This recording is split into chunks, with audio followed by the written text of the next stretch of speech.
Hello, I'm Hannah. And I'm Tom. Welcome to the Digital Behaviour Podcast, a podcast about human behaviour in the digital world. In this podcast, we help you understand how paid advertising on social media works, how we can measure this, and the impact on the wider world. Today, we're going to be meeting Vasia Apostolaki, a social media advertising expert. And we're going to be discussing her views on the future of advertising on social media. Before introducing Vasia, though, let's look at recent research in this area. Okay, so a piece of research which actually, full disclosure, Hannah spotted and shared with me, which I love, is a piece of research by a Swiss researcher and a French researcher. The Swiss guy is called Guillaume Hervé, and his colleague Yvan Guittard. I think I pronounced those correctly. And it's a piece of research looking at the effectiveness of different styles of advertising on social media, I should say. And it's great because they basically looked at lots of different variables and they did lots of different tests where they changed certain variables in the advert to see which variables made the biggest difference to the impact. And it was mainly focusing on the click-through rate. So basically, do people actually click on this advert when you add a person's face, for example, in the advert? So they looked at lots of different variables, lots of different hypotheses. I was just looking through the paper on the screen, actually, but some of their hypotheses were things like, when you add a character, does that make a difference? When you repeat an advert, does that make a difference? If you target an advert with a man in it at another man, does that make a difference? So loads of different variables in there and lots of great data to show which variables make the biggest impact. Some specific findings which I thought were interesting. One of them was that adding information to an advert actually reduces the click-through rate.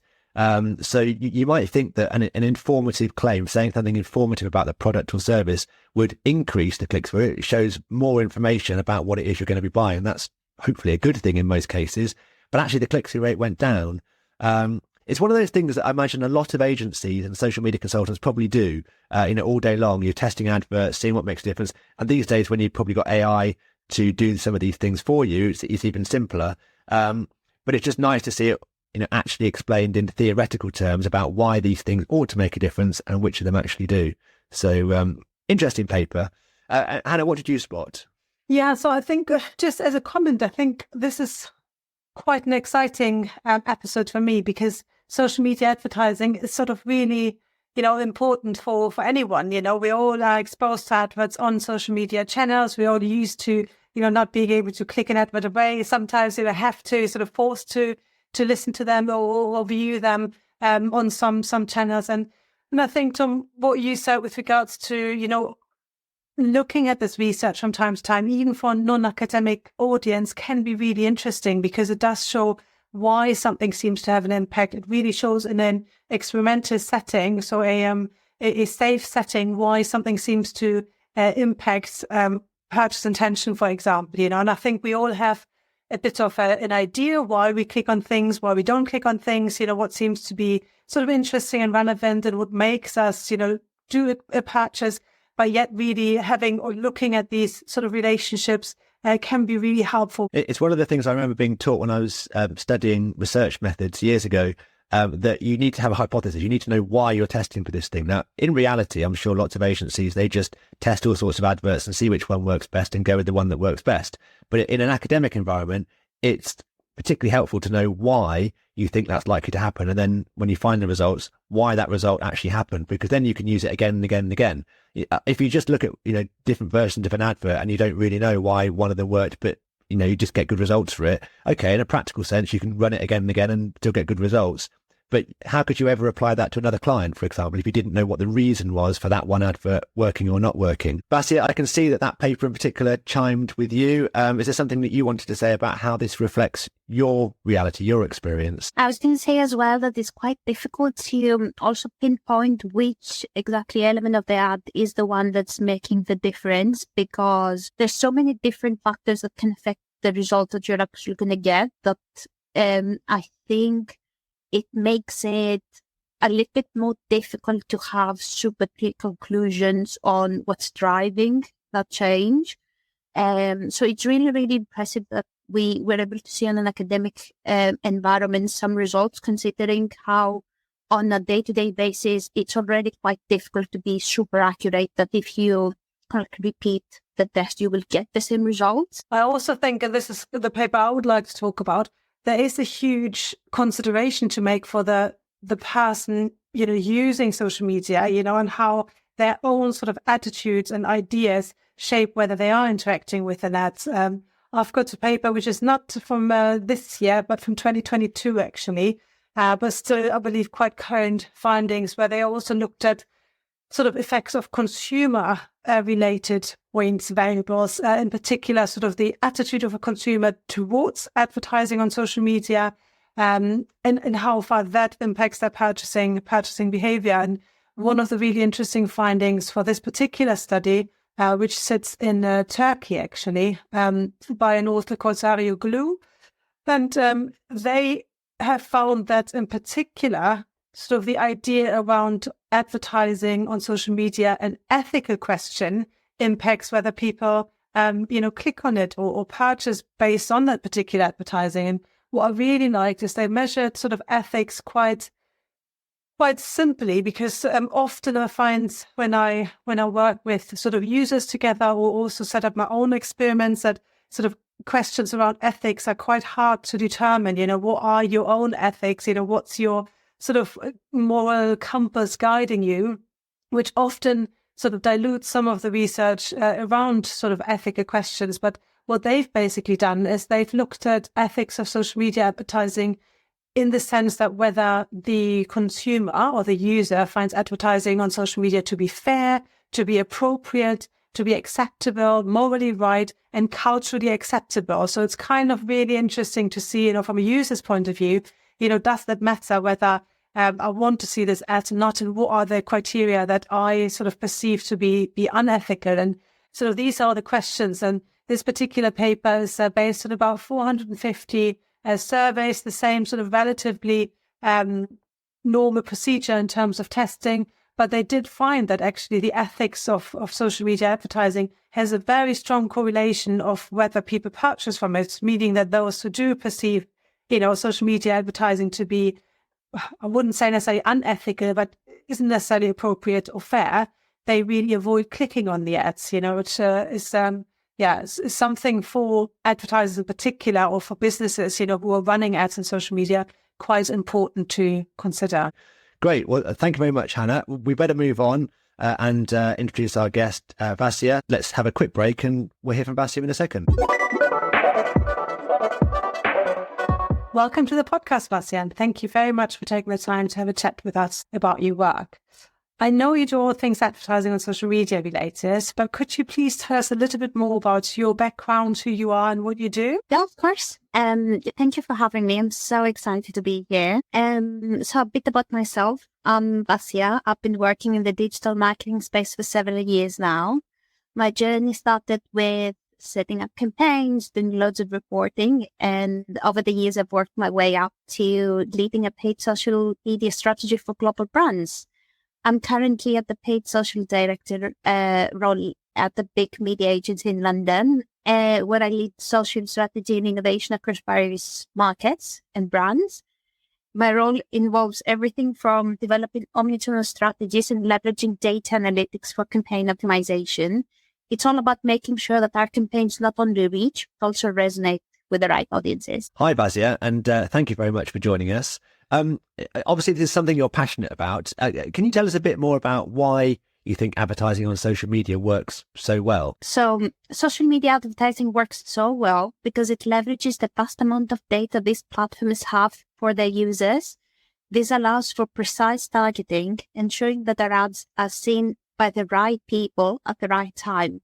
For companies not yet using social media in the marketing mix, especially companies like startups, it's essential to understand the power of these platforms. Plus, with features like A/B testing and advanced analytics, you can optimize your campaigns for maximum impact.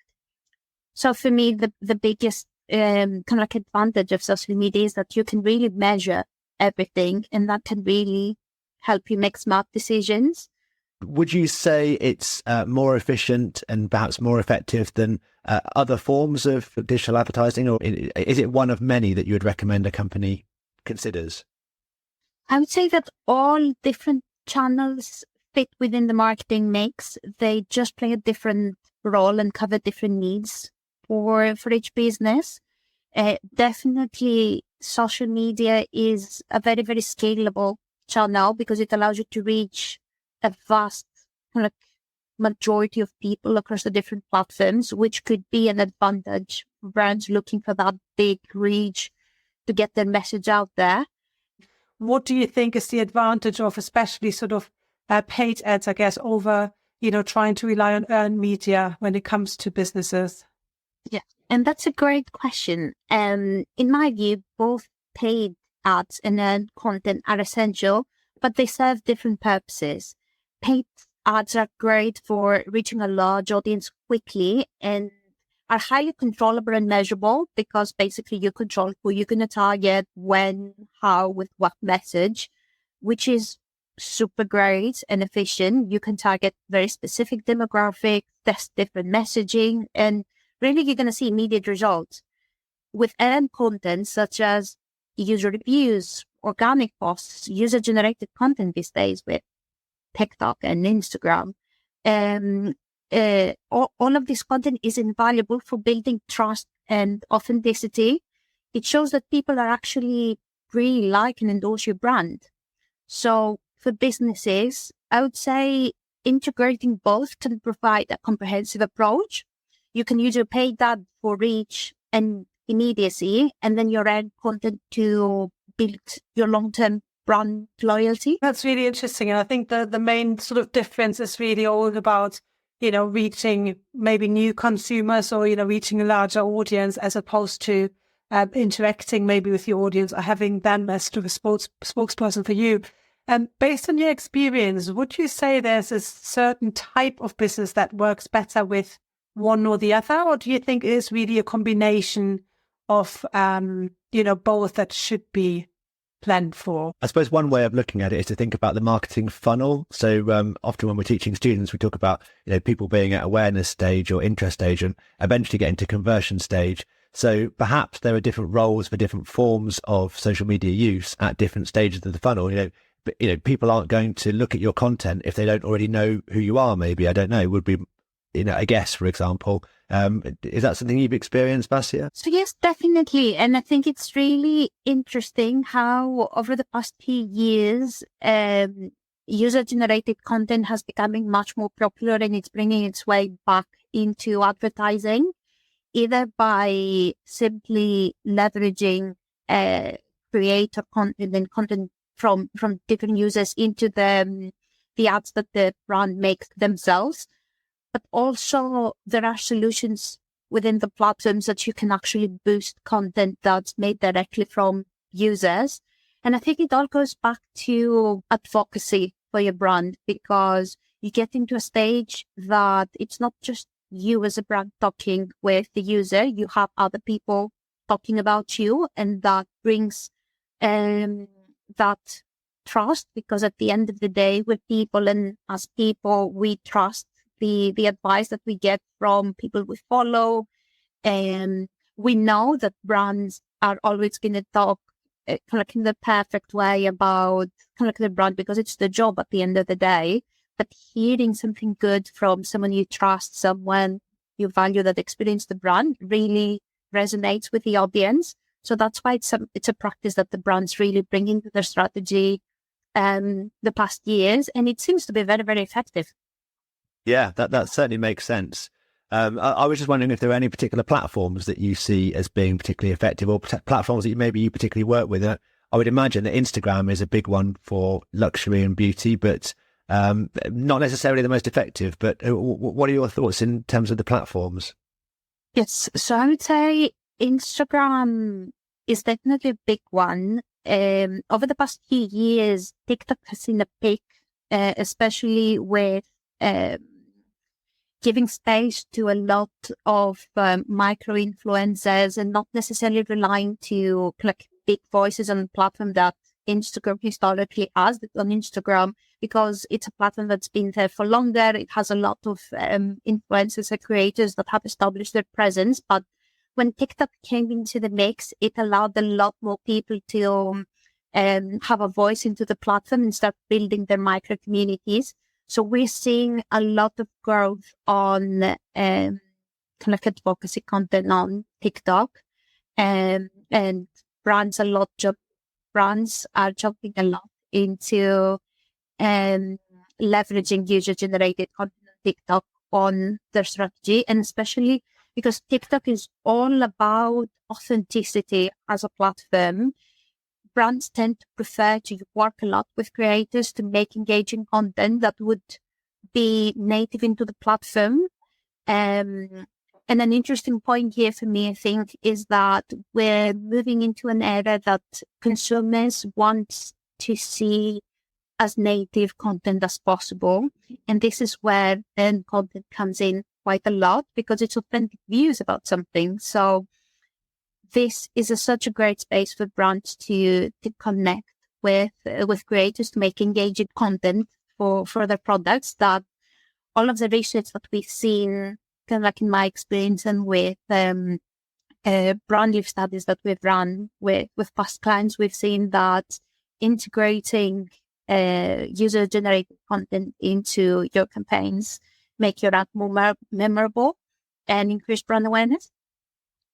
I'm pleased that you talked about, previous research you've done with clients, not necessarily academic research, although we did refer to some academic research earlier on. But I wonder whether there are particular aspects to the content that seem to make a difference. Obviously, there's a broad difference between organic and paid, but even within those content types, are there particular variables? One of the studies we looked at earlier on showed that when you've got a person in the content, it makes a difference. But are there things like that you've spotted in terms of, which bits of the advert or the content make it more impactful?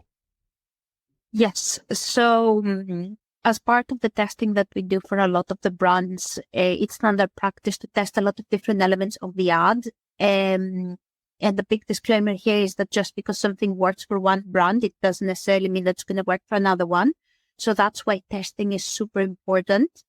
So elements that I've seen in my experience that clients are testing quite a lot is serving like a product-focused creative versus a model creative, for example, or testing how quickly does the brand messaging need to come into the ad. Platforms usually recommend that you need to position your logo or your brand messaging within the first 3 seconds of the ad. And especially if we talk about platforms like TikTok, that the attention span is so small and people just scroll very, very fast. You need to catch users' attention very, very fast. So the first second of your ad is what they're going to remember, and it's going to determine if the users are going to stay on the ad or just scroll and move. So you may have the perfect video, but if people are actually spending 1 second on your ad, it doesn't make a difference because they're not going to spend time to see it, which is super interesting and cool for me. No, absolutely. And I think one of the sort of aspects of ads that we have discussed previously that actually make ads successful is also the personalization, in terms of actually, showing ads to people that hopefully resonate with them, but based on a lot of data that is being collected by sort of the social networking sites.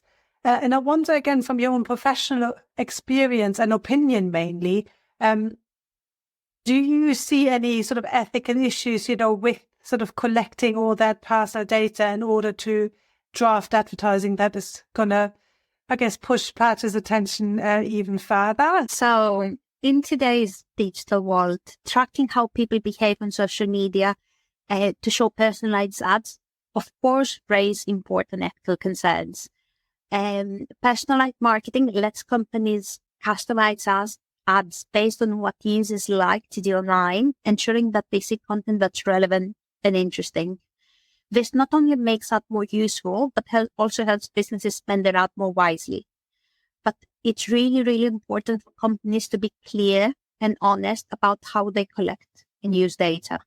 Users need to know what's happening with their information and have control over their privacy settings. This builds trust and keeps personalized marketing ethical. people should be able to decide if they want their data tracked for tailored ads or if they prefer less targeted advertising.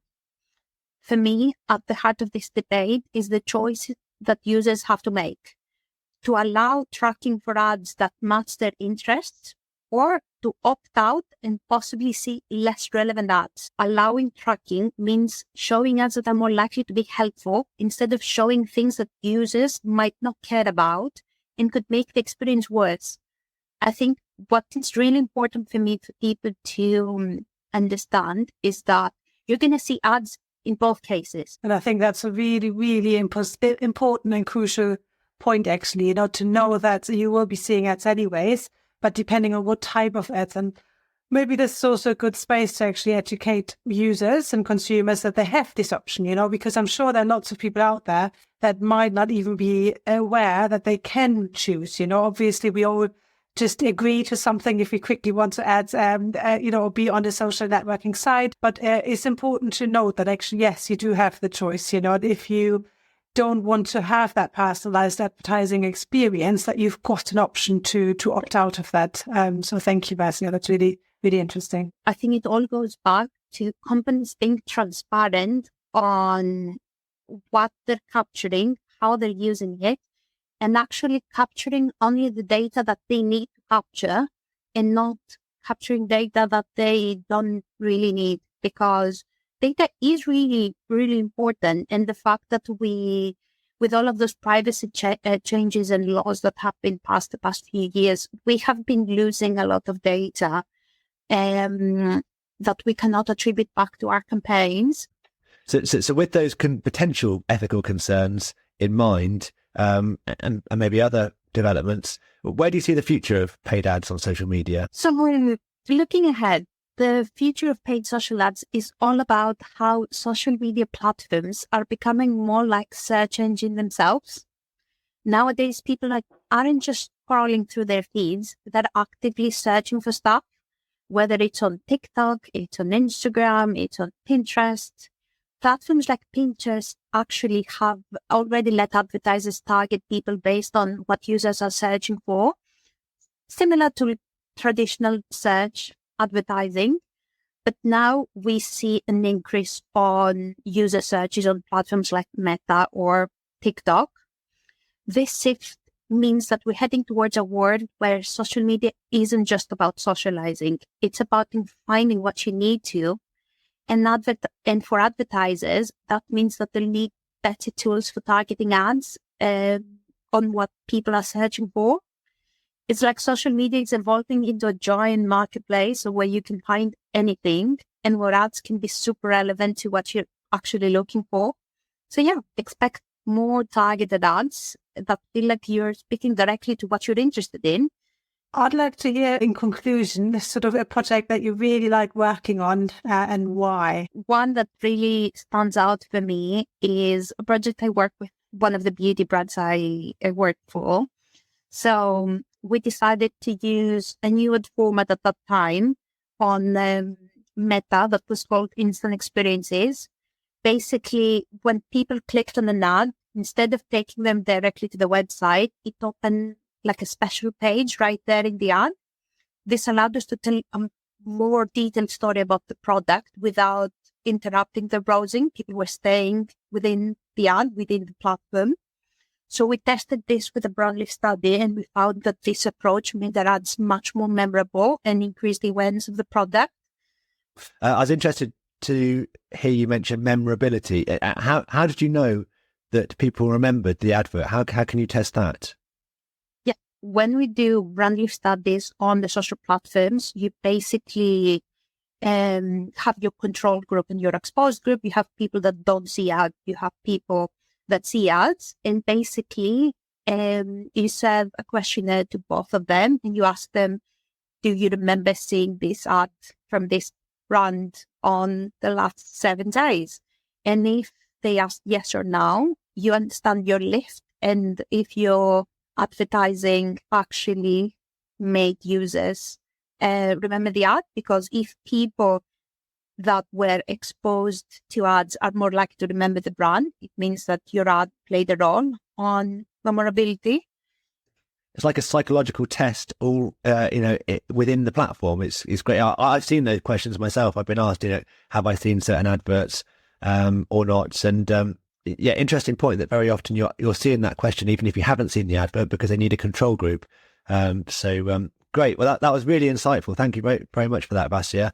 Lots of important points in there about future development, about ethics, even some straightforward advice like what to do within your advert to make it effective and grab people's attention. It was, really insightful. So I really appreciate you giving us your time and your insight today. Absolutely, Vasia. I also like to say thank you. I've learned a lot again today, and hope this is going to be helpful for our listeners as well. Thank you.